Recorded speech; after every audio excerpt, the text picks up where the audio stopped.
should be back online. Okay, sorry YouTube, you should be working again. Yeah, okay, alright, let's keep going. So we've got that tube, larynx. Inside of those are your vocal folds, and that's going to be the source of sound, because that creates those vibrations in the air. Now, after we've created that sound, okay, all we have there is like a raw sound, okay? If you ever listen to like a synthesizer, it's like something like that, just like an or so it just has like a buzziness to it and a pitch to it, okay? Yeah. But that sound exists in space, okay? And sounds take on the shapes of their environment. So you have this tube, and it's going to bounce around the tube, and continue all the way through your vocal tract, all the way out till it exits your mouth. And all that bouncing around, it will be taken on the size and shape of the container, all right? That's how we're able to, you don't just hear a bunch of words like you would in like a bunch of notes from me, like you would on like a synthesizer or something. You hear words, you hear like exclamations, you hear all of this like language coming from me. And that's all because my mouth is moving around a whole bunch and shaping that sound into the different words I say. Does that make sense? Yep. So you can kind of see this like when you're brushing your teeth, there's a note being produced by the toothbrush, but as you like move your mouth around and go like ow, or like not even saying anything, but like all of that, you'll hear different vowels being formed, but you're not making the sound. The toothbrush is making the sound, and you're just shaping it.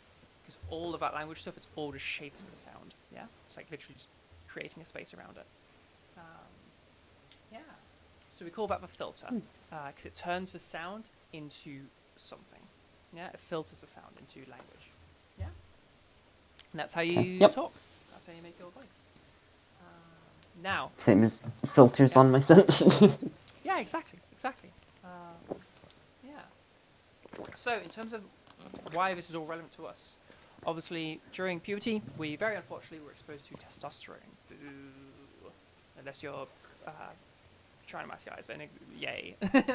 But we didn't want that, so boo. Meaning, our vocal tract, the larynx, that tuber cartilage, it got bigger, okay, and it dropped down a bit. So that's expanded that space. So now that size has changed. So the shape that the sound is taking on is a bigger shape. Does that make sense? Yep. I'll show you exactly what it sounds like. I'm going to make two sounds here. Okay.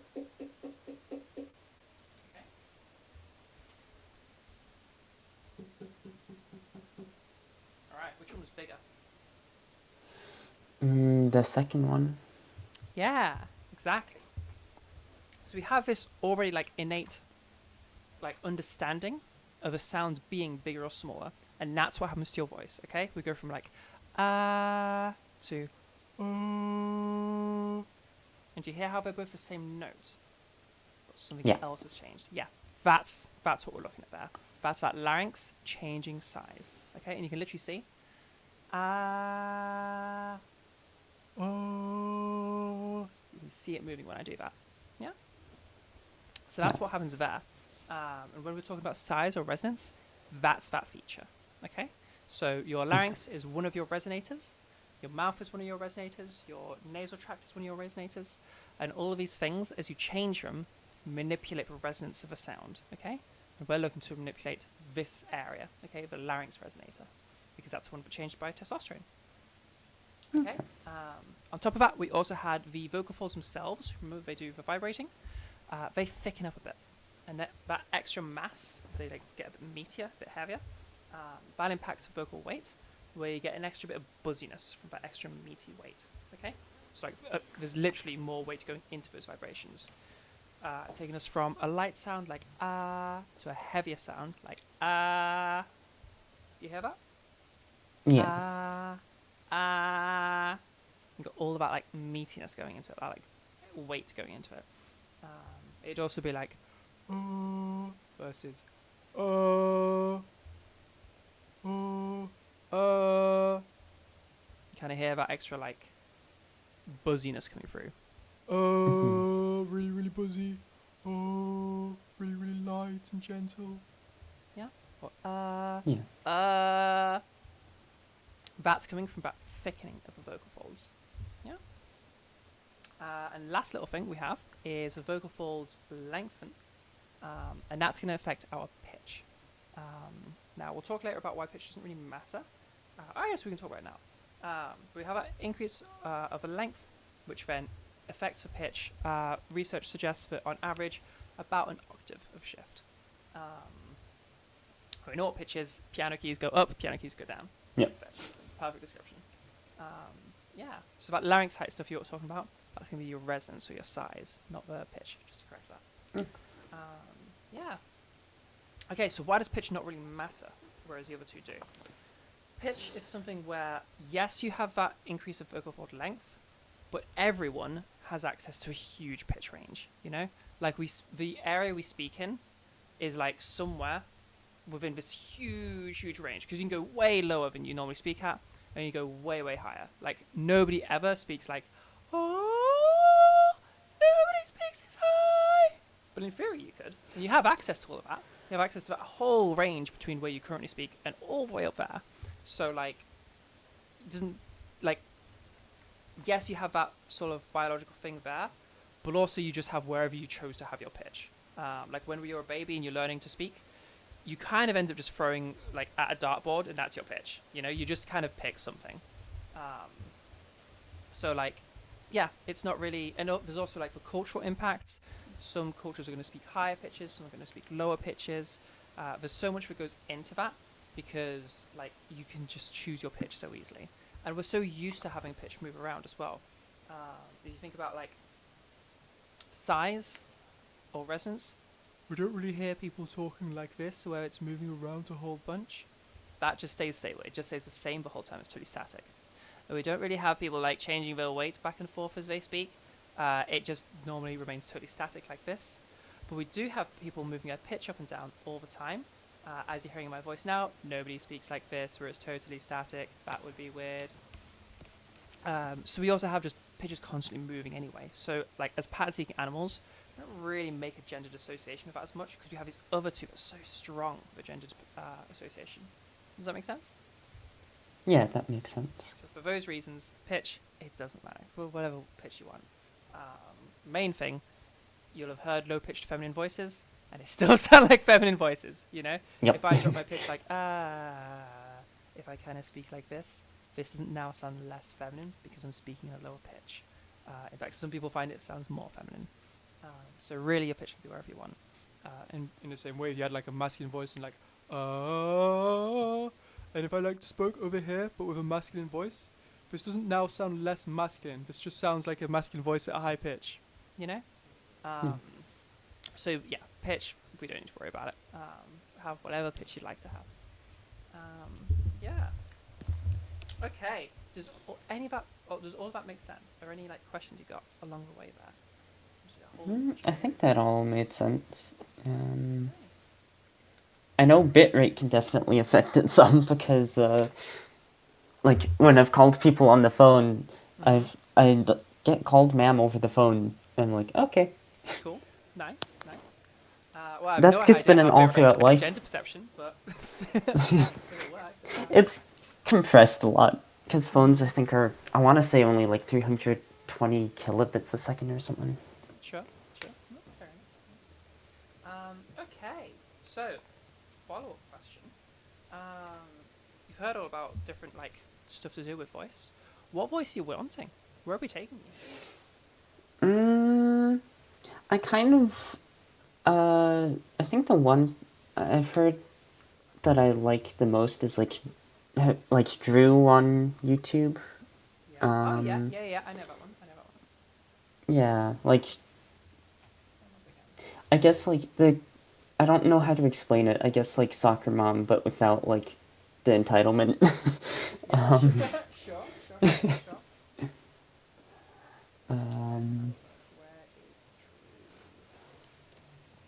Like,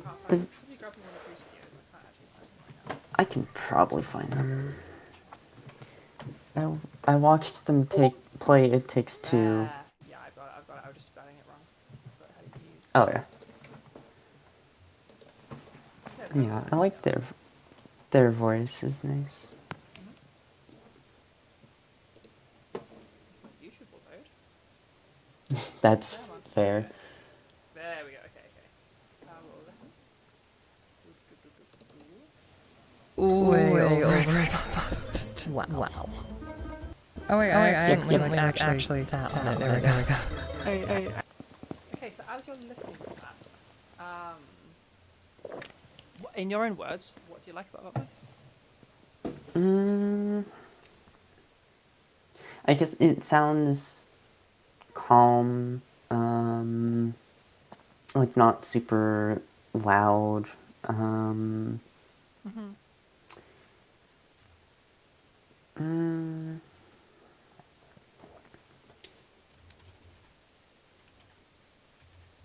Yeah.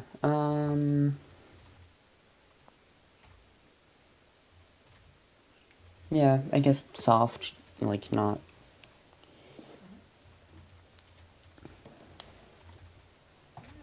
Not buzzy at all. What I heard here in the voice there.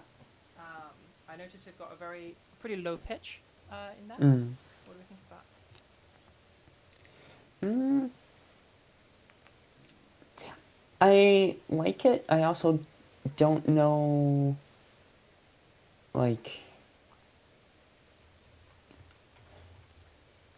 Yeah, I also don't know, like, if I want to change it too much or not. Yeah. No worries. Okay, well that can be something we explore in the future then. I also noticed there's a double checker. I think I have enough pictures of you. Right, so I don't need to be your braggy channel. Say more things true. I sat down to stand back up. I have no idea what I'm doing. Yeah, tiny little bit of breathiness I'm noticing. Like they kind of Yeah. this, which has a little bit of breathiness, but it's not much breathiness. Like you barely, it's just enough to soften the sound. Is that something we like? Yeah. Or? Yeah? I think so, yeah.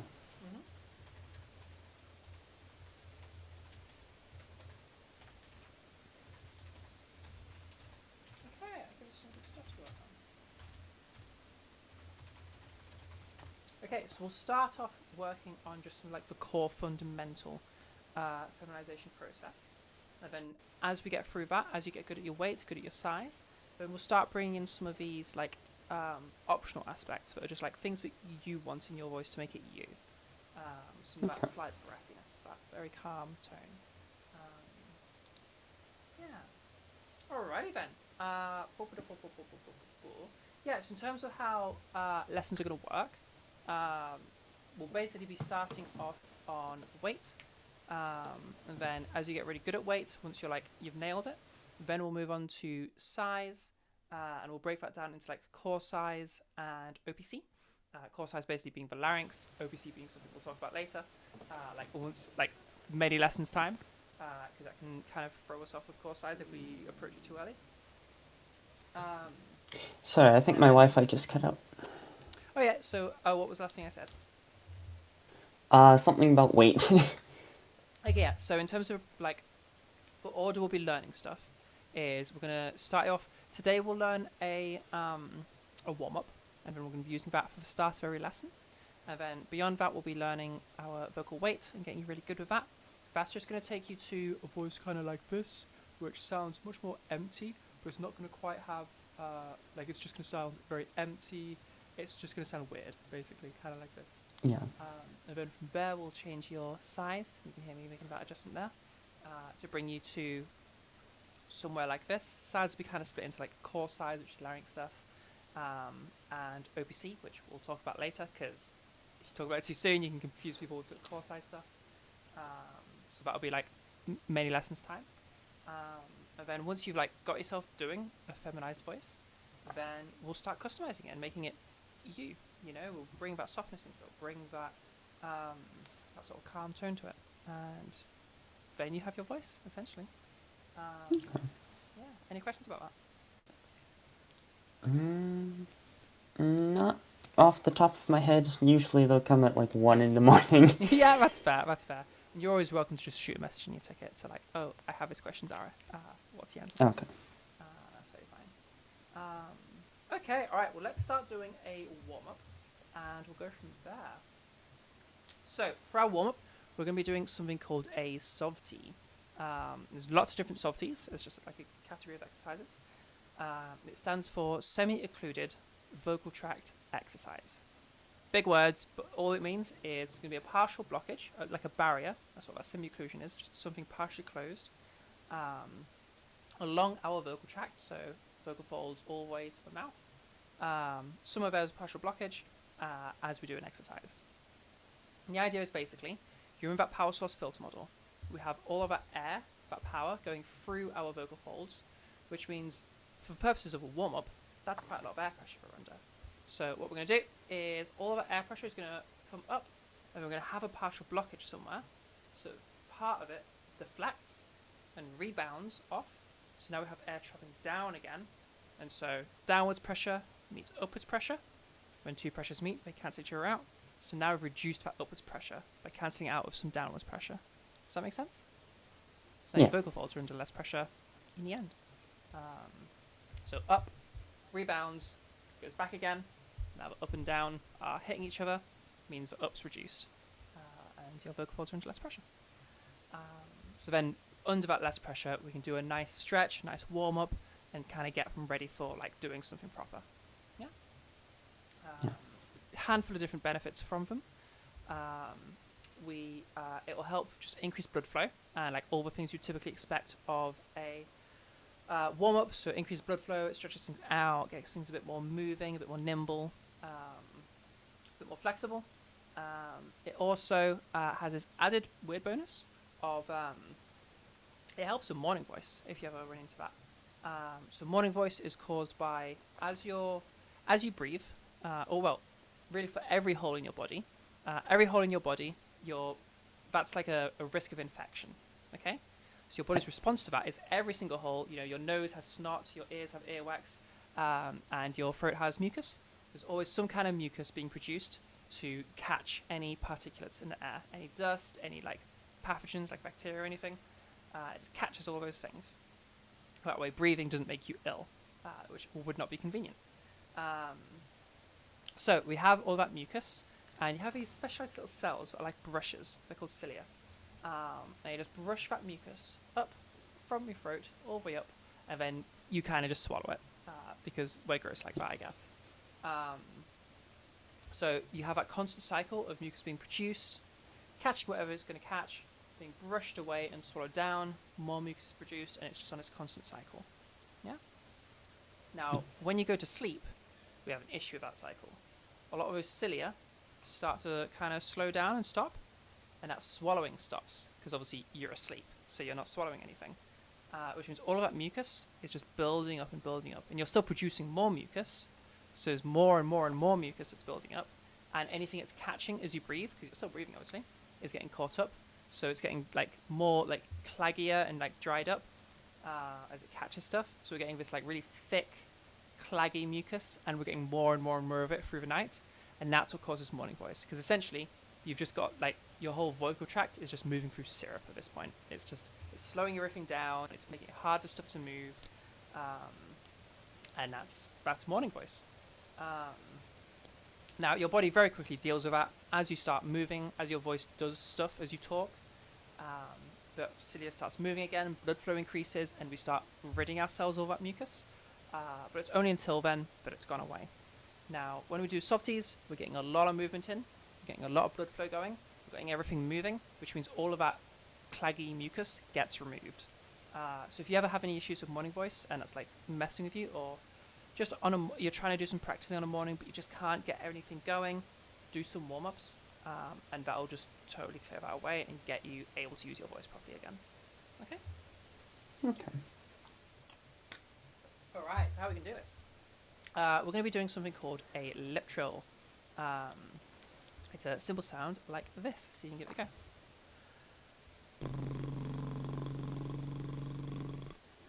Can you do that? I can try. There we go. We'll break it down if we need to.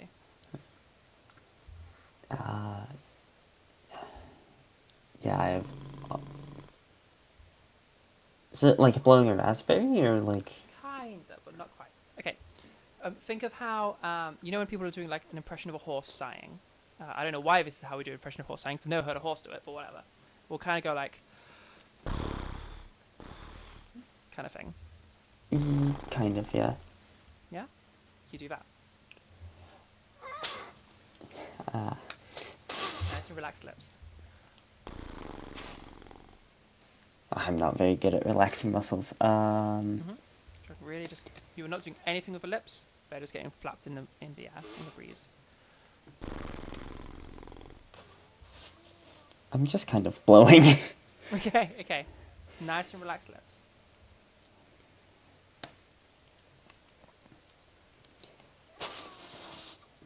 Sure, okay, we're I'm still really just struggling to blowing. relax our lips. Really struggling to relax. Yeah. Okay. There's another one we can do for people that can't relax their lips. So what you're going to do is really simple. Plug one nose, and that is going to become the partial blockage for semi-occlusion, because obviously your one's left open. But you must always have one nostril blocked for this. And then we're going to hum. Here we go. Nice. Good, good, good. Now, as we go through this, one for particularly doing the nose version, watch out for, you might feel some air coming through, and hear some air coming through, but we don't want it to be excessive, okay? We don't want to be blowing through the nose. We don't sound breathy, okay? So, we don't want that. Instead, we want, Can you hear the difference there? Yeah. Okay, so watch out for that as we go through, alright? Okay, so for the actual warming up itself, we're just going to slowly move our pitch out gradually, more and more and more, until we get to our maximum pitch range, okay? Just do little movements and build up. So if you want to follow my lead.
No worries, Mr. Crane. Thanks for coming by. Go ahead.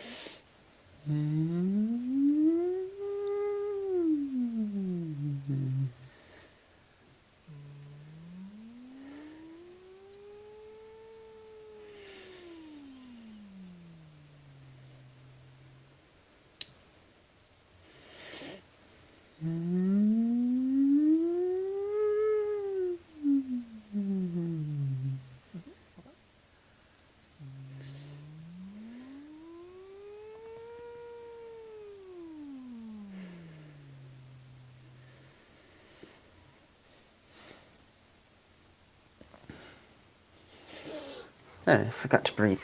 Yeah, okay, yeah. Remember to breathe. Definitely remember to breathe. Mhm.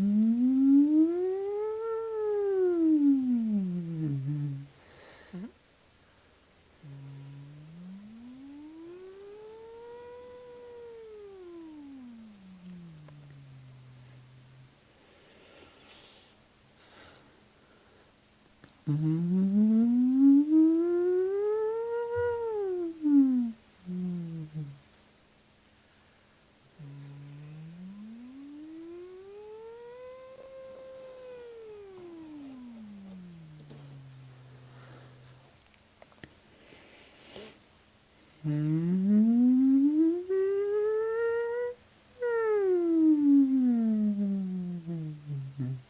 Mhm.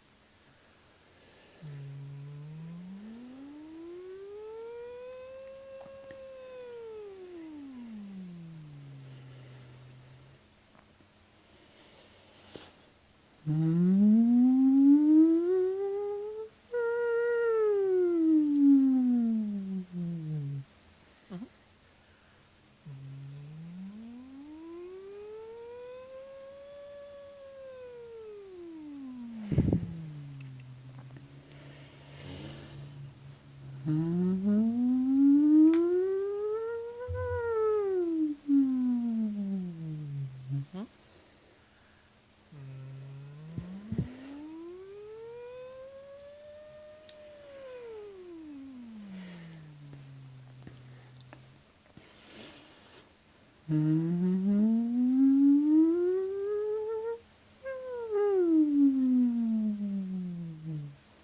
Mhm. And now maximum pitch range as high as you can get it and as low as you can get it. Really make sure you get to bottom.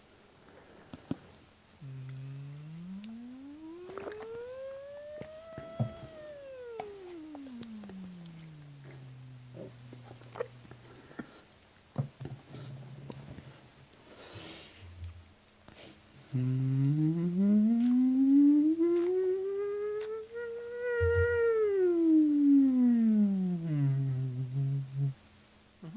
And then we're going to go all the way up to the top.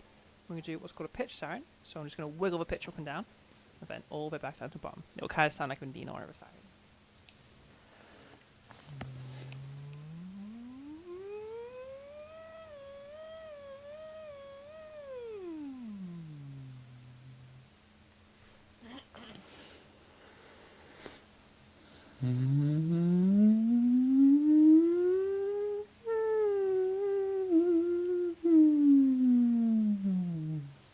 Nice.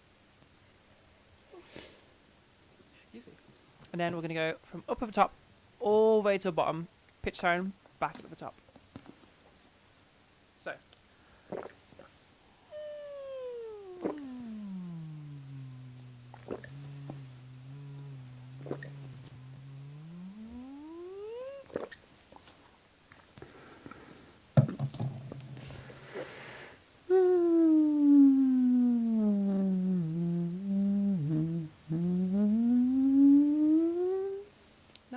Nice. Like to get a little bit lower in future, but yeah. So we want to make sure all of it gets stretched out, not just the top end. Nice. Okay. So whenever we start a lesson, that's what we're going to be starting off with. Okay. Every lesson's going to start with that, just to get us warmed up ready for the lesson. Okay. It's also a good idea when you're doing practices to do something similar, to get yourself nice and warmed up. And obviously, whenever you have morning voice and that's a problem, good to do that as well. Okay. Any questions about that? Not really. I can tell I'm definitely not used to Yeah. doing it. Yeah. And that'll come with time. And lots of water drinking as well. If you haven't drank enough water, you'll realise you haven't drank enough water. Yeah, my water bottle is almost gone. Yep. Yeah. That's gonna happen. That's good, though. That's good. I need to get a bigger one. I will often drink like a litre every lesson. It's a nightmare. But yeah. Okay, so let's talk a little bit about practice and like how I want you to approach homework. So generally, I want a principle of little and often. It's frequency that we're thinking about, not like amount of time spent total. So if you were to do like an hour a day, that's like just a one sit down hour, that's not really going to work. But if you did like 4, 5, 6, 7 even, like 2-minute practices, amazing. Even though like, what, 7, which would be crazy, 2-minute practices, that's like 14 minutes. That's so much better than 1 hour practice, even though it's like, what, a quarter of a time or something. It's all about how often you go through it. Because we're practicing a skill, but like, you want this to be your voice, and obviously you use your voice all the time. So we want this to be constantly happening through the day. Yeah. Yeah. Best way to do it, and what I recommend, is look for like opportunities to practice while you're doing other stuff. So like, if you're, I don't know, you're getting dressed in the morning, yeah, may as well get some lip trills in. Why not? You're not doing anything else with your voice, so you may as well. Making a cup of tea or like getting a drink, may as well do some lip trills while we're doing it, because why not? Having a shower, may as well do some practice. Out on a walk somewhere private, may as well do some practice. Washing the dishes, may as well do some practice. Anytime where like you happen to not be doing anything in your voice, you may as well be doing some practice. So get some practice in there, and that way it doesn't have to intrude on your life at all. So it means that A, you do actually end up practicing, but B, you're also like looking for opportunities to practice, which will have you practicing more. And C, it's just nice and easy to do. Like, it's not gonna, you know, if you have to like sit down and like stop doing what you're doing and practice, it won't get done consistently. But if you can just like integrate it in your life so that nothing actually changes, then it's really, really easy to practice. So yeah, that's what I want us going for. Does that make sense? Yeah, like do it on like loading screens. Yes, yeah, exactly. Loading screens is exactly right. All of life's little loading screens. That's the time to be doing it. And you can also look for like other little things to remind you to practice. Like, I don't know, you can put it on like your computer screen background, like, oh, do practice. Or like write what the homework is, even like on a sticky note or something.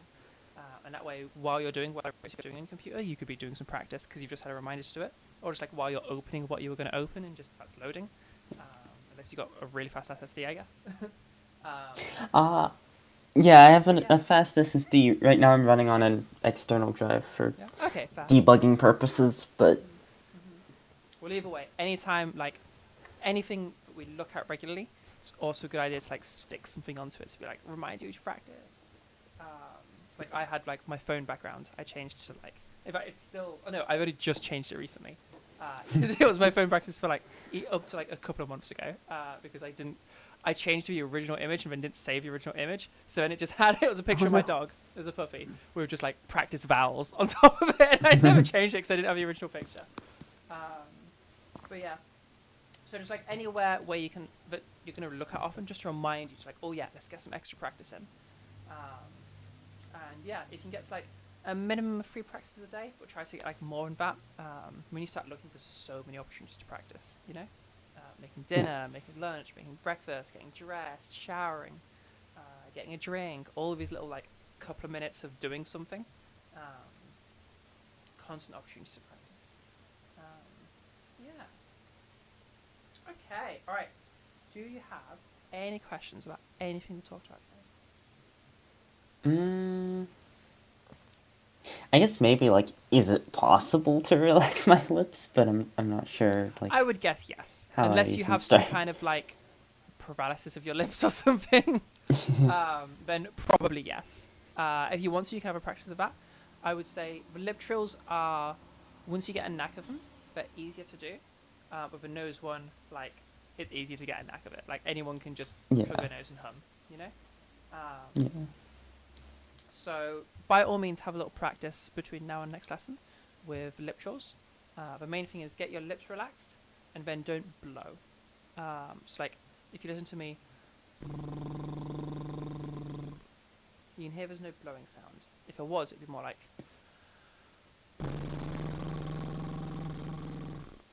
All that air in the second one. Yeah. Yeah, so it's more like, what I'm actually doing is just as opposed to Okay. So it's just gonna be relax your lips, and then don't like be pushing a bunch of air through. Just the same amount of air that is just yeah. Okay, so kind of more like when I play like my ocarina. Yeah, exactly like that. Just like ocarina, and then just the lips are trilling. So just be very similar to playing your arena, actually, I imagine. Okay. Yeah. Nice. I'm going to use that analogy to teach other people. They're getting confused by that. Like you're playing flute or playing ocarina or playing recorder. Or playing with didgeridoo, I guess. No, that's different. I have no idea what the didgeridoo is, so... I think you just go like, oh, you don't know didgeridoo? Oh, it's that big Australian instrument, like, you go into it, but it's like a... I know what it sounds like, but Cool, I haven't cool. actually seen one. Yeah, it's like a big tube and it goes like against your face. It's cool. It's cool. Fab. Alright then. So in terms of frequency of lessons, I typically recommend to people that they do every 2 weeks, mainly because that's enough time for you to practice without like showing up to the next lesson having not finished homework. Just so that, like, if we did weekly, it often be the case of people that they don't have enough time to practice, and then the next lesson they're just practicing what they did last lesson, and so it's a waste of your money. Although if you want weekly, that's up to you, of course. But yeah, what would you like to have as your lesson frequency? I think every 2 weeks would probably work okay. Yeah. If I was to do, let's have a look. I could probably throw you in for exactly 2 weeks' time, if you'd like. So that would be the 30th. At the same time this was at, if that works for you. In Yeah, I fact, could do that. if we put you in there, then I think I could do an hour later, if that helps you. Because I imagine, because it's quite early for you. Waking up You could today wasn't too bad. Yeah? Okay, well we could have the same time as it is now then, if you like. Sure. Yeah. And then I can maybe I can actually get my sleep schedule fixed. Yeah, yeah, let's help you fix your sleep schedule. I like it. Good reason to fix it. Yeah. No, that's Because perfect. I have not been getting out of bed till like 1 or 2, so Sure. No, that's getting up fair enough. early is good. Yeah. No, I like it. Fab. Alright then. Well, there's no other questions, but I think that's going to finish this up. Audience, do you guys have any questions? I can see some typing, so I'll wait for that. And people on YouTube, do you guys have any questions? Using the same pressure as speaking, a decent long R helped me doing better lip trills. Maybe that helps. Yeah. Literally just it's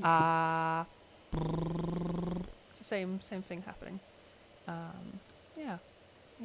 That's exactly right. Nice. Anything else from the audience? Any questions about anything at all?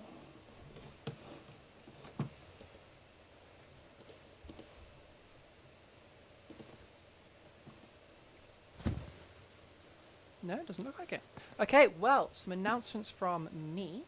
As I mentioned earlier, we are going to be going to a local Pride event. I'm going to be, not a local event, but like a Pride event in my country. It's going to be happening in May. And yeah, I'm going to be representing Trans Network. So Pride events in the UK are like, there's a Pride March, and then everybody goes to like a field afterwards where there's going to be a stadium with like music happening and like talks on different things. And there's also like a market area, and I'm going to be in the market area. I'll have my little stall with Trans Network. So we're currently raising money to fund that and to fund the stall itself. And I will make like a specific list of goals and stuff and exactly where the money is going to be going to. I've just done a temporary little goal there of £200. But I'll do like a proper breakdown thing, but you can see where all the different bits of money go for. First thing we're saving up for is a banner. So we can actually have like a big, I'm thinking like a table with a banner, tablecloth to make it look nice. Some business cards, hand out with like the QR code for the server. We'll do some like little A-frame like card things to like, so we can like just have a little read. And yeah, anything else we can think of to make this stall like a really nice stall and really appealing to people. And then yeah, fingers crossed that we get like a whole bunch of people joining our community for it. Yeah, so if you want to contribute to that, then you're welcome to do so with the code. And if you have any questions about it, then by all means, discuss it, talk about it. And yeah, so that's going to be happening in May. Any other little announcements? What have we got for our next stuff happening? Oh, the events for the workshop. For those that don't know, we had a workshop yesterday, and I completely messed up the server event, so nobody knew about it. So my bad on that. Sorry, everyone. We ended up just doing it as a drop-in session. But the monthly workshop is properly back on. The server event is correct. So 1 o'clock on the 6th of May. Oh, so 1 o'clock UTC on the 6th of May. You can check what that is on your time. If you look in the server events, it'll show it in your time. And that's going to be our next workshop. So that's coming up. And then next week at 2:30 UTC, we have a public lesson with Friday again. Yeah, that's all our stuff coming up. So make sure to be there for all of those things. And I think that's everything. I think that covers everything. So, Danger, thank you for coming to your lesson. And yeah, we'll see you on the 30th at 2 o'clock UTC, whatever time is for you. Yeah. 7 a.m. 7 a.m. Nice. You're really getting that sleep schedule. That's Yep. early when I get up. Alrighty, we'll I have got a up wonderful at night, everyone. 6. Yeah, nice, Yeah. nice, horrific. We'll enjoy that. All right, we'll Still see you better in than waking up next at time. 5. Yeah, true. We'll see you in a couple weeks' time. Good luck with your sleep schedule, I guess. And yeah, lots of practice. Start getting, even if you're like, you kind of have a hang of it, still just getting the routine of practicing and like looking for those opportunities to practice. And just practice it for the sake of practicing it, just to get into that routine. So when we get the harder stuff and you really need that practice, you'll already be used to doing it. Yeah. Alrighty then, we'll have a wonderful rest of your day, Danger. Members of the audience, thank you so much for coming. And again, huge thank you to Ash for that £10 donation earlier. That's really, really helpful. Thank you so much. We'll put that to good use. And yeah, thank you all for coming. So I'll see you guys next week for Friday's lesson. All right. Have a good one, everybody. Bye-bye, everybody. Bye-bye. Bye-bye, YouTube. Bye.